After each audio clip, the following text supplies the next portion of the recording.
They strike alluring poses in store windows, motionless models flaunting the latest fashions.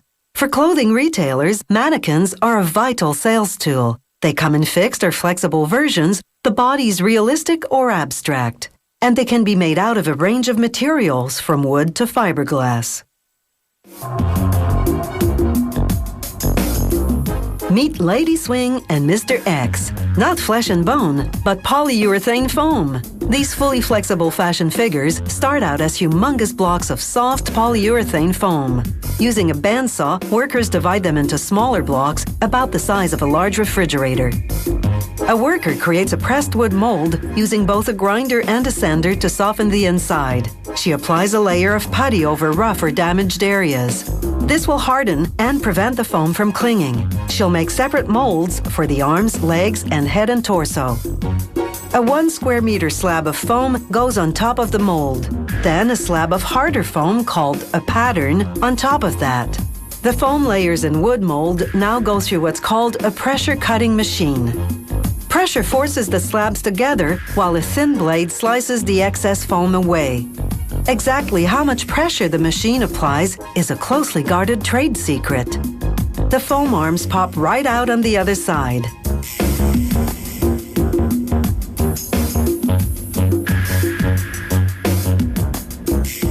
For the head and torso, they use a foam slab measuring 139 by 43 by 14 centimeters.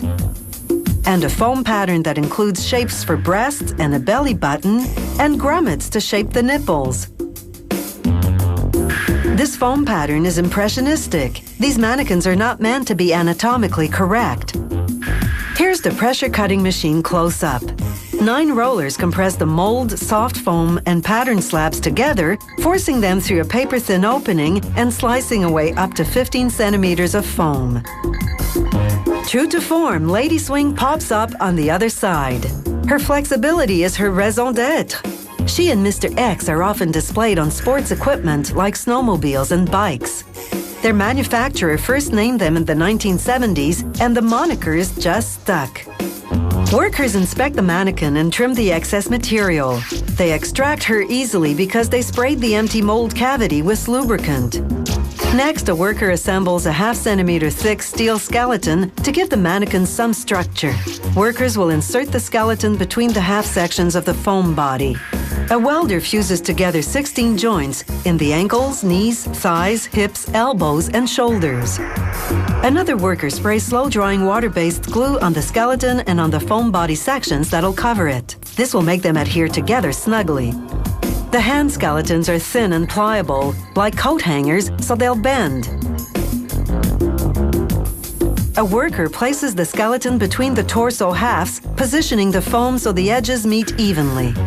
These dummies don't come cheap. They sell for between $600 and $800 each, depending on the market value of the foam's main ingredient, oil. Still, that's a bargain compared to their more realistic-looking, but much less flexible, fiberglass cousins. They cost up to $2,000 each.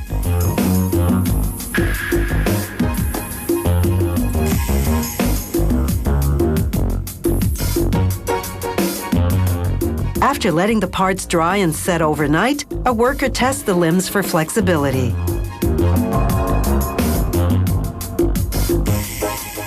She joins together the lower leg portions.